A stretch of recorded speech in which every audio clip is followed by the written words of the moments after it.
Stanley Pringle mga bro dapat bigyan ng mahabang playing time at Chris Newsome lilipat kapag natalo. Yan mga bro, pagkatapos mong ilike ang ating video, mag-subscribe na rin kung bago ka pa lang sa ating channel at i-click ang notification bell para lagi kang updated sa ating mga sports balita.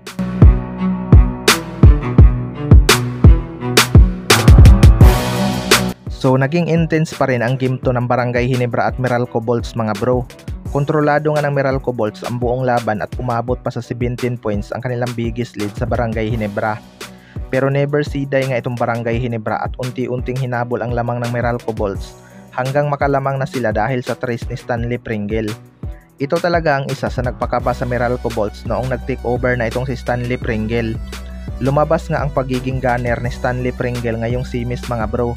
Kaya maraming ang humihiling na fans ng Barangay Ginebra na sana bigyan ng mahabang playing time itong si Stanley Pringle sa Game 3 upang may pangsagot sila sa mga scorer ng Meralco Bolts gaya ni Alin Maliksi at Chris Banquero na naging sakit sa ulo ni Coach Tim Cone.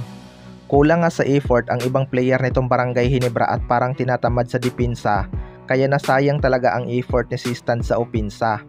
Nakuha niya na nga ang kanyang bagong career high pero natalo pa rin sila. Hindi naman kasi kaya ni Sistan mag-isa mga bro. Although may nakakapag-contribute pa naman ng double digit pero kinulang talaga. Sa kabilang banda naman mga bro, Chris Newsome lilipat na daw kapag natalo pa sa Barangay Ginebra ngayong season. Maraming ang nag-aabang kay Chris Newsome na maging free agent mga bro, lalo na itong mga fans ng Barangay Ginebra. Dahil naging matunog na Ginebra ang posible nitong lipatan kapag naging free agent.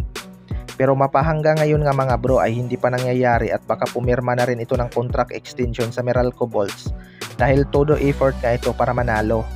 Malaking bagay talaga itong si Chris Newsome sa Meralco Bolts mga bro, partikular na sa kanilang opensa. Nagustuhan din talaga ni Coach Tim Cone ang depensa nito kaya suki na rin ito ng Gilas Pilipinas ni Coach Tim. Pero ayon nga sa mga source, posibleng lilipat na daw itong si Chris Newsome sa ibang team mga bro kapag natalo pa sila ng Barangay Ginebra ngayong season sa isang series game. Kung matatandaan natin, ganyan nga ang ginawa ni Jared Dillinger at Nards Pinto mga bro. Mas minabuti na lang nilang lumipat para makakuha ng championship. Naging powerhouse team talaga itong Barangay Ginebra since dumating si Justin Brownlee, kaya taon-taon silang nagkakampyon. Kaya asahan natin na kapag nagkampiyon ang Barangay Ginebra ngayong Philippine Cup, baka lilipat na itong si Chris Newsome. Pero rumors pa lang naman yan mga bro. Pwedeng mangyari, pwede ring hindi. May ibang rumors kasi na matagal mangyari gaya nung kay David Morel. Naro-rumors din yun mapunta sa Barangay Ginebra. Kayo mga bro, ano masasabi nyo tungkol dito?